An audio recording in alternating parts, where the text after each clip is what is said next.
नमस्कार.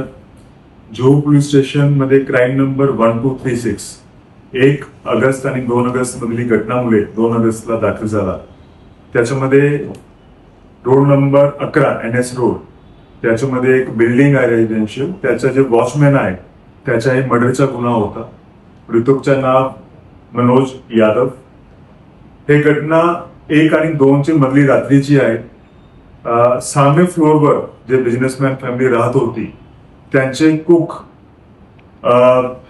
जोगेश्वर मलिक त्यांनी इतर लोकांसोबत मिळून फॅमिलीला मारून त्यांना लुटण्याचा एक प्लॅन केलेला होता. त्याचा प्लॅन हे 2 वर्षापासून चालला होता आणि शेवटी ज्यावेळी त्यांना 1 आणि 2 ची मधली माहीत पडला की त्यांचे मालिक बाहेर पाडण्यासाठी देर रात्री जाणार आहेत, तर त्यांनी इतर लोकांसोबत मिळून प्लॅन इम्प्लिमेंट करण्याचा ठरला.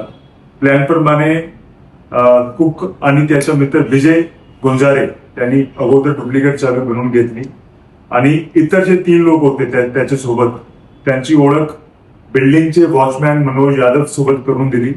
मनोज यादवला त्यांचे प्लॅन बद्दल काही माहिती नव्हता आणि 1 ची रात्री त्यांचे जे आरोपी होते ते तिकडे येऊन त्यांच्यासोबत ओळख केली आणि तिकडे त्यांनी दारूचं सेवन केलं.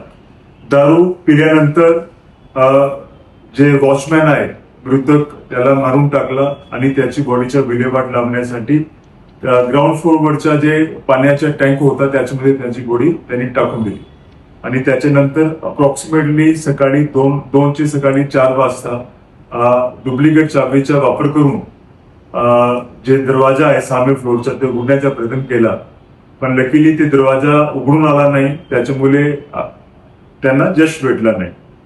याच्यामध्ये टोटल 5 आरोपी आपली जे त्याच्यामध्ये टीम्स काम करत होती त्यांनी अटक केलेली आहे. हे गुन्ह्यामध्ये एक पण काही लिंक नव्हता. त्यांनी 10 टीम्सने खूप मेहनत केली, सगळे प्रकारचे इन्व्हेस्टिगेशन केला, टेक्निकल अनालिसिस केला, फायनान्शियल अनालिसिस केला आणि शेवटी 4 आरोपी जोगेश्वर मलिक, विजय गुंजारे आणि शरद येरुडकर, अनिकेत बोरनाक त्यांना मुंबई पासून अटक केलेला आहे आणि महादेव येरुडकर याला कोल्हापूर वरून अटक करून टीमला यश आलेलं आहे. हे टीम मध्ये ज्यांनी खूप मेहनत केलेली आहे हे आपले ACP सांताक्रूज गावकर साहेब, senior PI Gawde, PI crime Atul Mali, डिटेक्शनची टीम्स वेगवेगळ्या पोलीस स्टेशनची काम करतो. ती detection DO Ranjit Chauhan, PSI Pote, Palve, API Palve, API Kumbhar, PSI Omase आणि आपले जे अंमलदार आहेत त्यांनी खूप अथक मेहनत करून मुंबई पोलीसला यश आणलेलं आहे आणि पुढची तपास आता चालू आहे.